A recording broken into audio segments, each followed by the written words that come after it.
Yes, yes, yes. Anybody come in? Come on, man. Let's talk about the big five.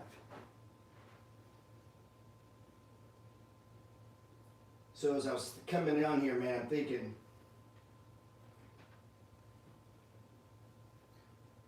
this last night. Liquidity.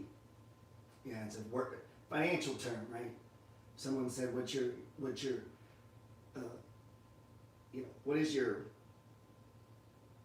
when you think of the word liquidity, it derives from what? Wet water, flowing, right? The actual definition, liquidity refers to a state of when something is in liquid form, like water. It can also refer to having cash or excess cash. Liquidity means things are flowing. In other words, you have good cash flow. Liquidity can also apply to any situation that is marked by fluidity or runniness. Liquidity. How important. Man, let's put on some headphones in case you can't hear me. You can come back later, bro. If you're at work, man, you probably should be working. Why are you here? I got the wrong headphones. Everybody can hear me, huh?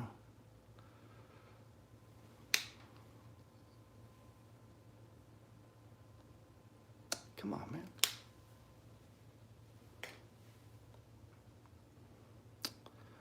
What the hell, dude?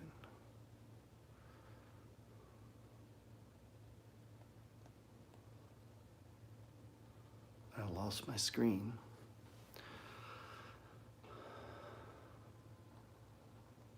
Come on, man.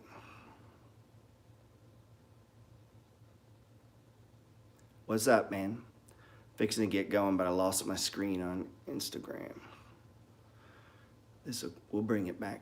God damn it.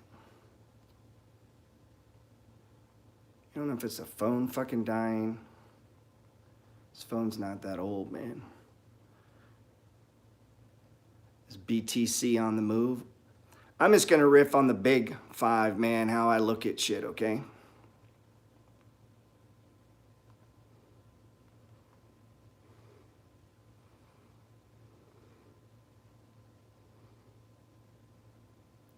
Trying to bring Instagram back up, YouTube.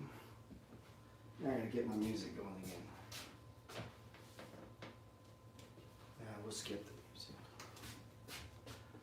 I like organ music, man. Is that weird? BTC's up 1,500 today, huh? Liquidity is a state where something is in liquid form, like water.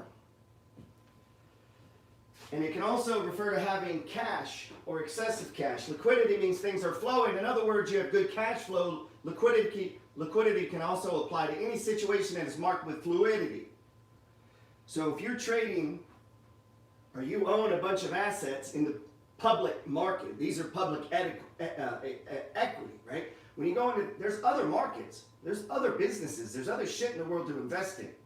It's just the public markets, the stock market, as represented by the S&P 500. Now, you could add, I mean, technology, you know, it's hard to deny, it's just become its own force. I mean, probably need to be part of the big six, right? For years, I called it the big four: S&P, gold, oil, and bonds. This is the shit that causes fluidity, shit and money to move around the world, man. It's because of these big four, but now we're adding two more. And you could have some subcategories too, man. There's subcategories. And so inside of this world of these things here, cash is moving, man. Cash is always moving. Let me pull up Bitcoin. He mentioned Bitcoin. I'm kind of jumping ahead. Got me all fucking distracted, dude, with your comment about Bitcoin. Man, let's see. There you go, let you say that on CNBC. Yeah, Bitcoin's on the move. So, if we go to the money flow, and that's what we're talking about. It's what I'm gonna show you how all this connects to the money flow, man. And it is what it is, but there's decisions. You can create your own decisions within inside of this liquidity process as money moves around, as price moves around among these are the big let's call it big 6 for this. I said big 5, but shit, let's add technology, man. It just kind of can't, I mean, like, it seems to be and it has its own subsector. Let me pull this Bitcoin out. I don't know why I'm using this stupid pad. This pad is dying. You know how your technology, when it starts dying, it like starts slowing down. Kind of like people, man. Maybe we're fucking robots. So we got Bitcoin at 39,328. It broke out at 32,500. So Bitcoin has now become one of the big index funds. It's an entire subsector of itself, right? And inside of the S&P 500, right? Oil's inside of the S&P 500. So are gold stocks. But these sectors have their own unique characteristics, and they affect different things. So gold stocks, they're connected to the industrial, right? Oil, what? Come on. These are reflection trades. People own gold and oil based on their reflection of the way they see the economy, the way they see the world. Oil's a commodity that goes up and down every day, right? But inside of oil, you got what? Oil stocks, large cap, small cap, right? Explorers, drillers, shippers, tankers. You got what? MLPs. There's dividend stocks, non-dividend stocks, growth stocks, small stocks. Like, there's all this shit going on inside of this one sector called oil. It's one of the big 5, but we're calling big 6, right? Think on that, man. How many stocks do you know about in that sector right there? What if for the rest of your life, every time this sector gets smashed, you take some of your time, your talent, your treasure, some of that shit you're out there working so hard to make, and you begin to invest in this? You order some books on Amazon. You begin to understand drilling and fucking fracking and drilling offshore versus drilling onshore, shallow water versus deep water. The different type of rigs, the price of the commodity, who transports it, who stores it, who delivers it, who ships it, and who fucking sells it to you. How do you make money on the way they sell it to you? Right? You know you can trade gasoline? So inside of this world of this one thing that makes up the big 5 that we're calling the big 6 today, that thing right there has its own fucking universe. Its own rules of liquidity. Think on that, man.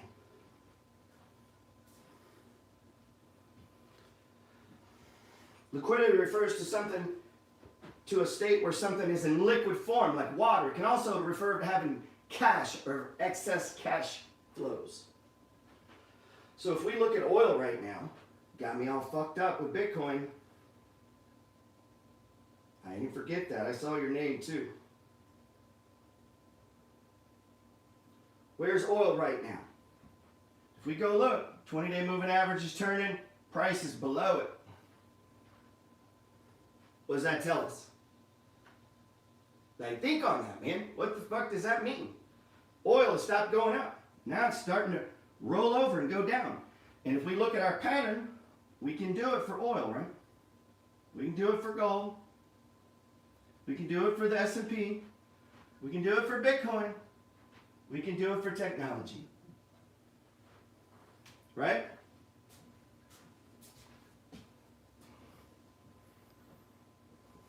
Right? That glare is terrible. Now, I'm just fucking with you, man. Just talking. It's all right, come through. I'm just yelling at a guy for fucking me up. Was that the septic guy? Yeah. Okay. You yelling at a guy for fucking what? No, I was kidding. I'm live. I was talking about Bitcoin. Sorry.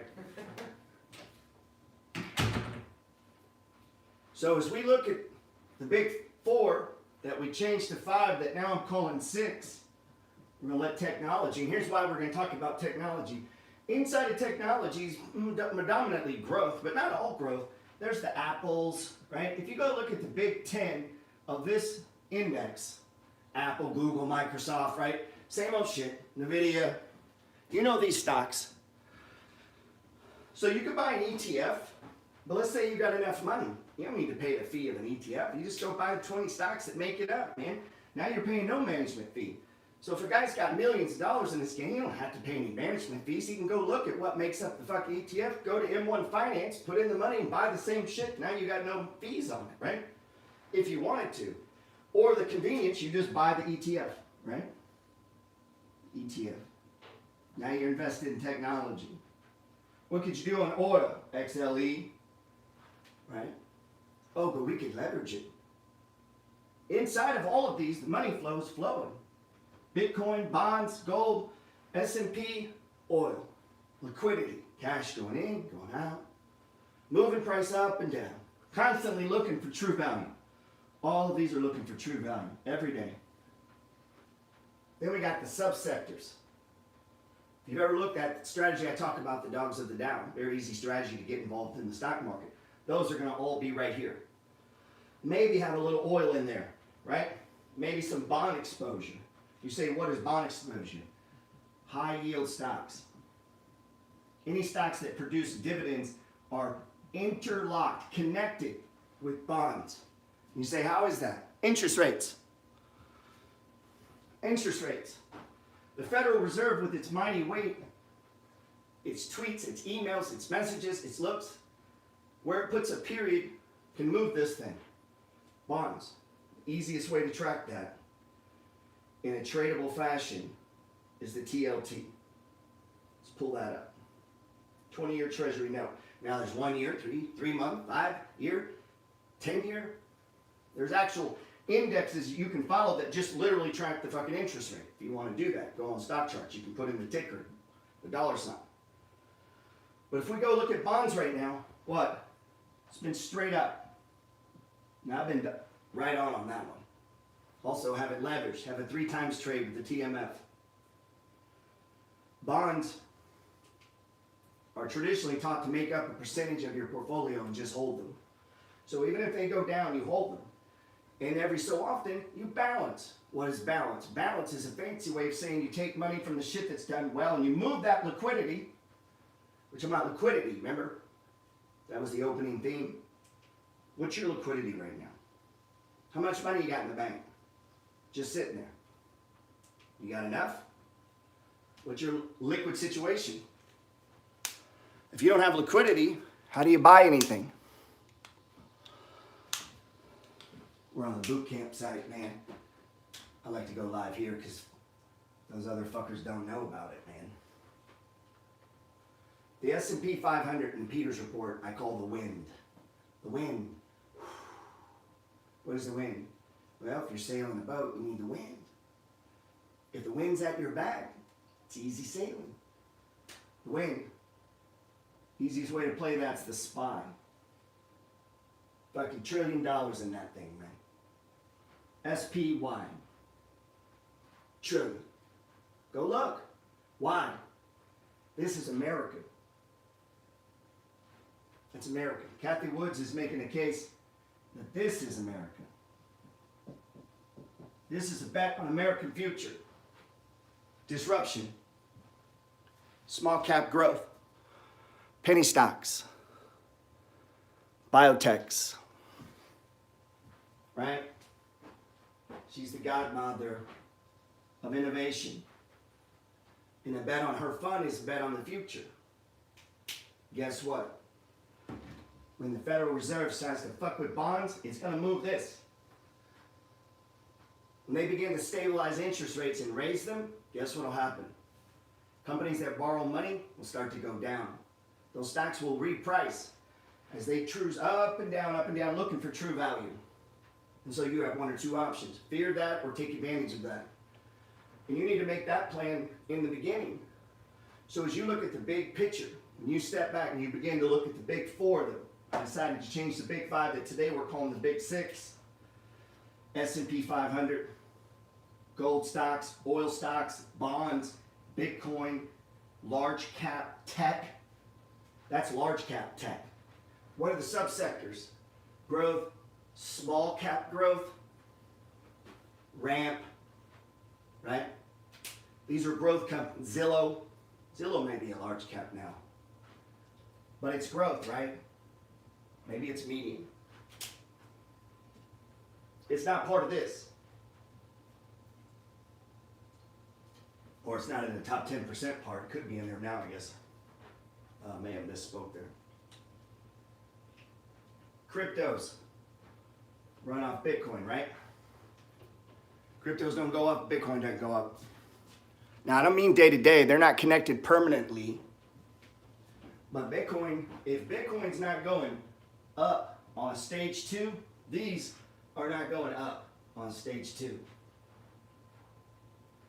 It's just the way it is.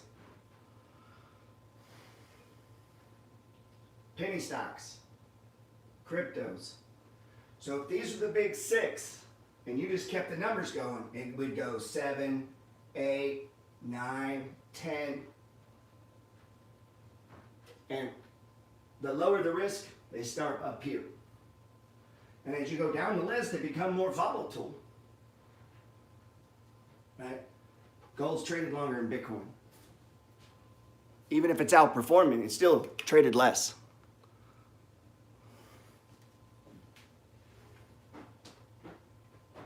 So where's gold? What's a leverage on that? UGL. You get 2 times your money if you want to trade it.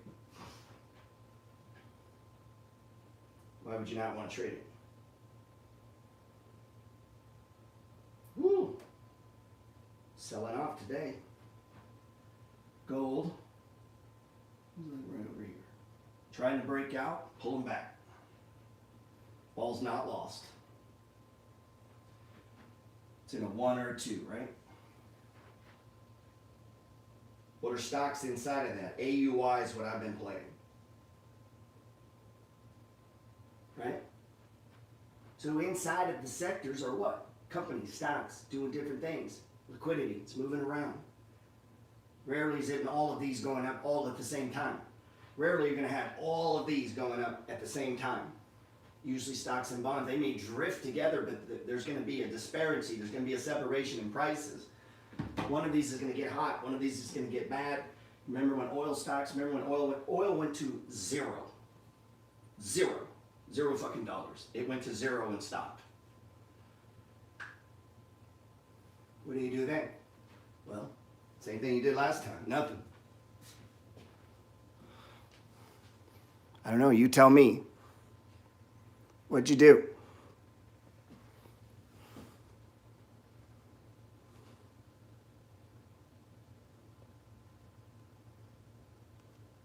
Trying to see these. I need a screen where I can see these. So that's what we got to look at every day, man. All of this shit, all that stuff, that's public markets. It's not the only shit you can invest in. You know that, right? There's private REITs. I wouldn't, but there are. There's real estate, right? That's part of this game. It's part of liquidity. Money comes out of this to go into real estate. I talk to people all the time, pull money out of the stock market to buy a house, buy a duplex, do apartment building. People like me store money from real estate. I get my money to put in here from real estate. Like I'm taking it the other way. The liquidity goes the other way. It goes back and forth. Money moves through all of these different assets. People will take money off of Bitcoin to buy oil stocks and take money from oil stocks to buy gold, man. And so we have this movement, right? The prices going up, going down, constantly seeking what? True value. But it's never true, man. It's never true. Because people operate under fear and greed. So because of fear and greed, these different sectors are going to move up and down and up and down. Here's the other thing. So we got private equity. What's that? Real estate, right? Could be your job. Now, a job is not a traditional sense of equity, but it's how you get liquidity, right? And liquidity is what you need to play this game. So a job becomes an asset, man. It's a big time asset to you. This is how you get houses. W-2. The only reason I would have a job is to get houses. Seriously. I've had a hard time getting loans, man. So the only reason I want a job is private equity. I need to get a loan so I can leverage myself, right? I want to leverage. And I want to get into, property. So that I can take the money from the property and put it into S&P and gold and oil and bonds and Bitcoin and technology.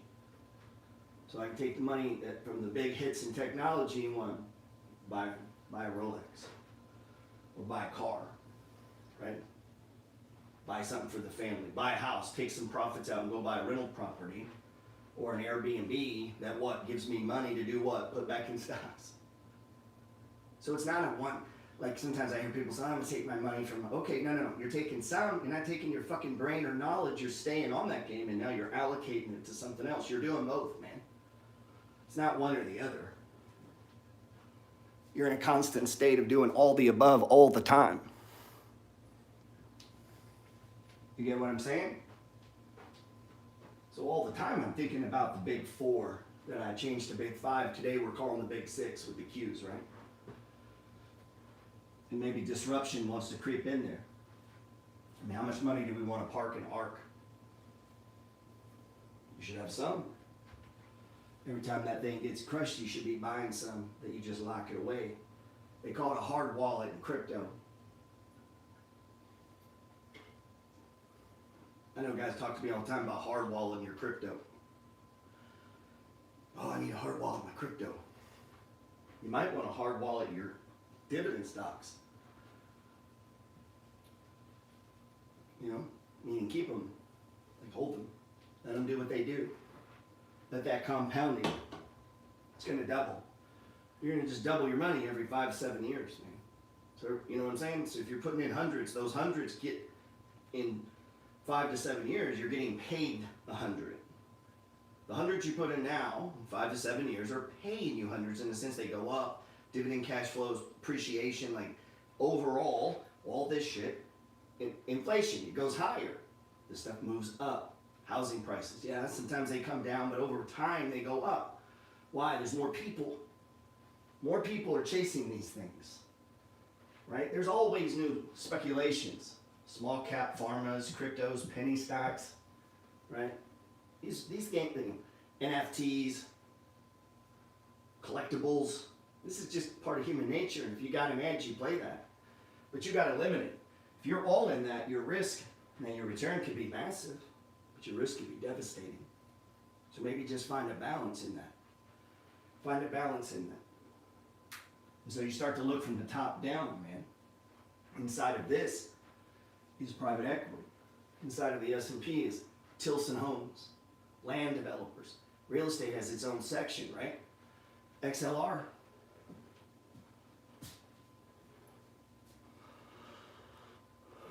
Man, does this make any sense to you? Are you getting any of this? Are you getting the... I went to an event. I didn't see any of this explained. I was at this event. I said, man, give me a whiteboard. Let me help these people. How do you get into gold? GLD, right? GLD, UGL. And what if you just said to someone, listen, these are the big four. Gerald changed it to the big five, and then we added the big six, and then Kathy from Art Fund tried to slip in there. And then we said, fuck it, let's just keep numbering it. Let's go 7, 8, 9, right? And we went down the list. And we compartmentalize and we characterize things. And we said, oh, like Zillow and Open, Ramp, these kind of stocks, these are, these are not your blue chip tech stocks. These are the disruptors, the upstarts. They're going to be really fucking volatile, but they could change the future. This used to be Amazon. Yeah, it used to be Pinterest, Square. Like these guys used to be like that, and they were very, up and down. Go look at Snapchat. And companies, wow, dude. Companies mature. These companies mature, man. And as you begin to watch them, you can have a company. Why do I keep having tech problems, man? It's like I'm cursed, baby. And these companies, now I've already fucked my board up.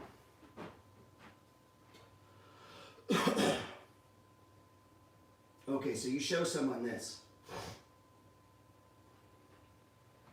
And I heard a guy the other day, and I already believe this, I just don't talk about it a lot.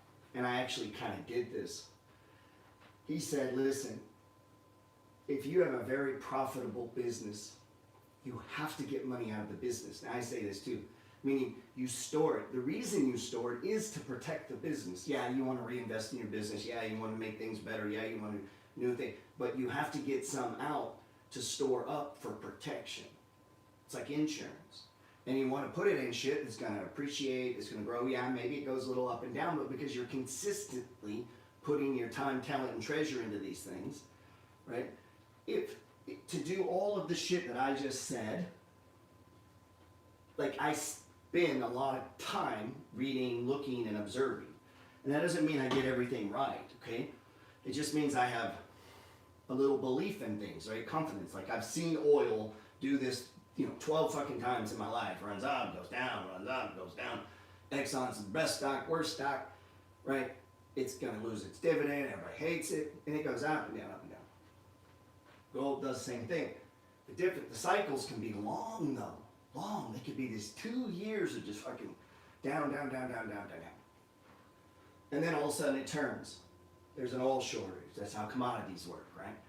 When there's too abundant, they stop doing it, stop printing. It takes time. It flows through the economy.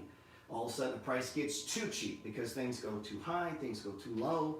Interest rate fears take bonds way low. They go way below their 200-day moving average. These constant stage 4 downs. And you say, well, if I have the money flow, okay, I mean, yeah, you can short that. You could try to go against it. You could buy puts on it. If you're going to sit and spend time on it like that, that's great. But if you're going to spend time on it like that, there's an expectation of return. Meaning maybe you'd make more money just being fucking in the index fund and just crushing it at work. Reading on sales at work. Learning to sell your product, pitch your product, learn how to make more money, how to be more useful, upgrading your skills. Maybe that time would be better spent. And then you park your time, talent, and treasure in the S&P 500. There's a case for dividends. For index funds. Right? That phone about to die. That's a case for index funds. But here's the problem. You get too caught into all of this, you either need to have a great interest, right? A great interest. Or you're going to limit your ability to put money in that. Because your focus is going to be on that. And maybe your focus is on getting liquidity. Like I said in the beginning, I got to get liquidity. Shit, I need money so that I can put into these things so that when these things move, I'm making big money.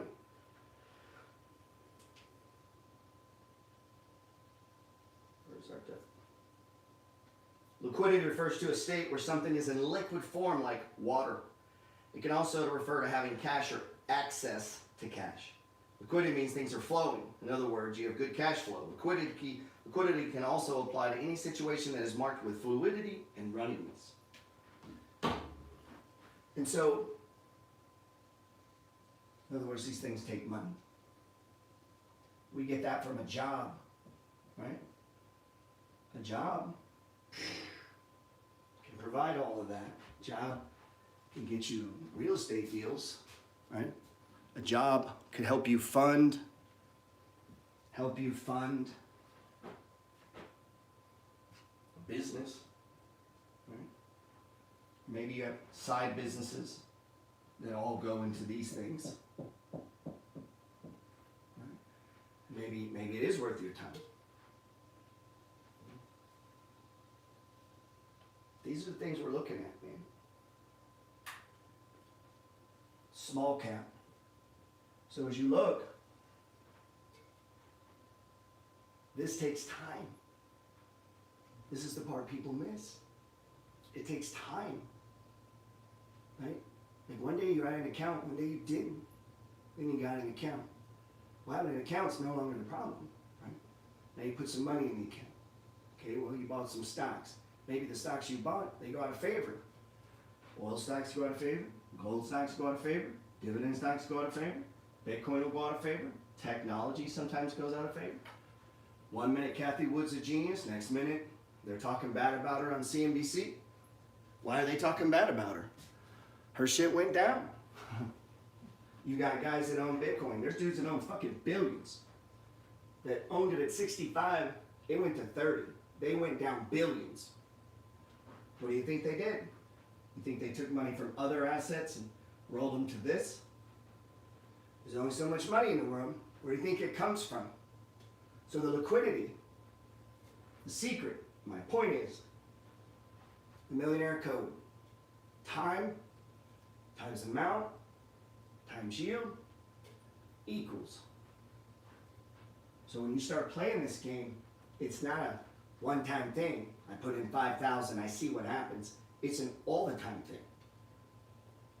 Rich people put money in. Rich people buy things all the time. They are always accumulating more and more. And when I talk to, let's say, normal people, a lot of times they see things as an event. Like it's a one-time thing. You know what I mean? Like it's a, I put money in 401k and then one day I retire. These are events. But inside the day-to-day, these things are on the move, man. These things are moving, right?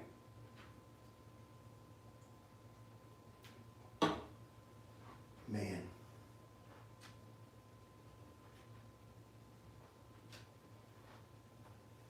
What about a flip? Shit, you could flip these. You could flip shoes. I don't know what you're flipping. You're flipping to get liquidity, right? To get money. To what? Hopefully store it. You're storing it. You don't need to obsess about getting in and out and in and out and in and out of Bitcoin. What you need is a percentage of your life in Bitcoin, just in case. Maybe it's 5%. And maybe that waiting take care of itself. It cuts in half. Now it's 2.5% of your shit. You put some new money in. That ain't complicated.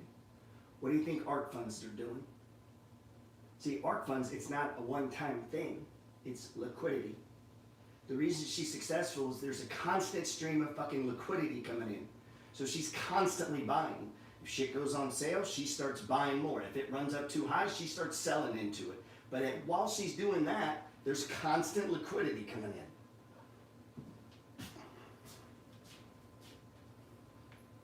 You guys watch Grant Cardone.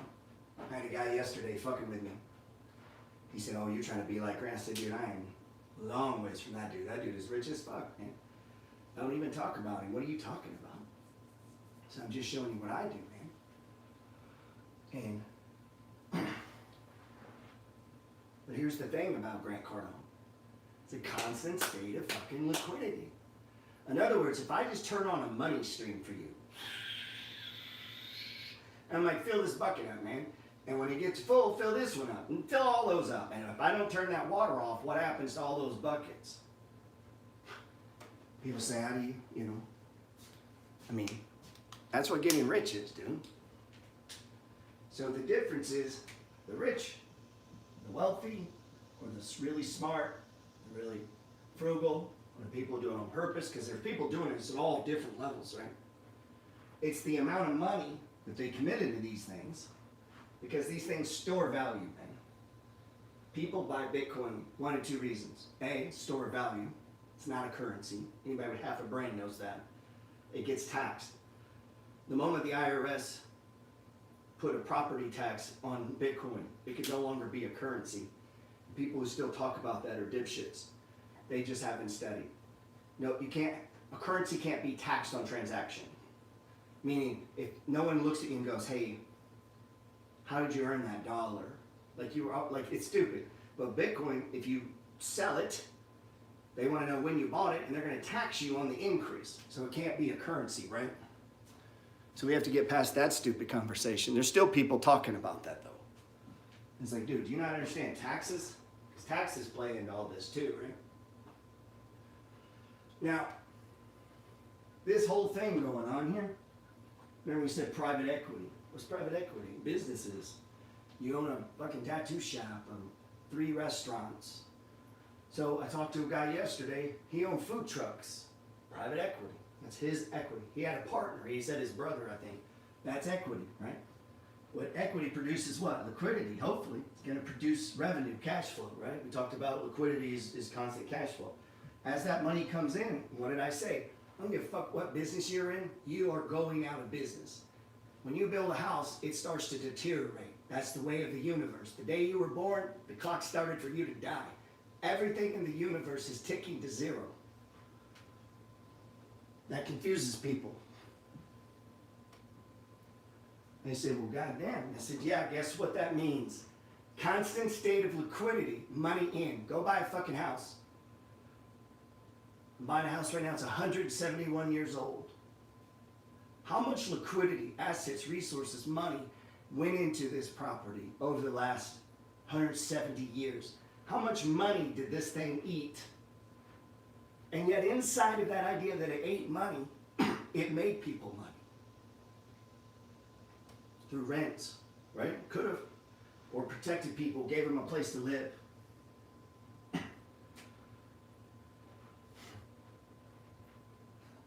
How many housing markets, booms and busts, has a 171-year-old house gone through? Think on that. The US dollar is what, 100 and some years old? Meaning most of the time there was no dollar. We don't think about that. Most of all of the time of all of history, there was no US dollar. It's not even a fucking speck on the of human existence. But it's our backbone, right? This is traded about 5,000 years, gold. Stock market's been around what? Not the S&P, but 175 years. Oil, what? 140 years maybe? 130 years? Bonds since the 1600s. Did you know that? They first started trading bonds in the 1600s. Now you can't even read this shit.